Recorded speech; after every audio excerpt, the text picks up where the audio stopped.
I found these Tom Cord grapes at Trader Joe's and I decided to turn them into peanut butter and jelly ice cream. So the first thing I did was I boiled down the grapes with some honey, smashed them up and let it reduce so that it became like a compote. Then I poured it in a glass container and set it in the fridge for a while. Then I got some really cold heavy whipping cream and whipped that up into basically just whipped cream. Then I'm gonna add in a whole can of condensed milk, and this part you just wanna like fold it in. You don't wanna whisk it because you want the whipped cream to stay fluffy. And once that's all mixed together, I added in the compote, but I left some on the side for the topping. And basically just fold that in again, and then I added some peanut butter and folded all that in. I didn't like fully fold it in because I wanted it to be like ribbons throughout the ice cream.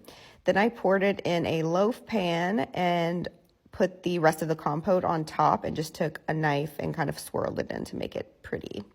Then, of course, you know, I had to add some fancy sprinkles because they're so crunchy and yummy. Then I put it in the freezer for 4 hours and it turned out phenomenal. Literally one of the best tasting ice creams I've ever had.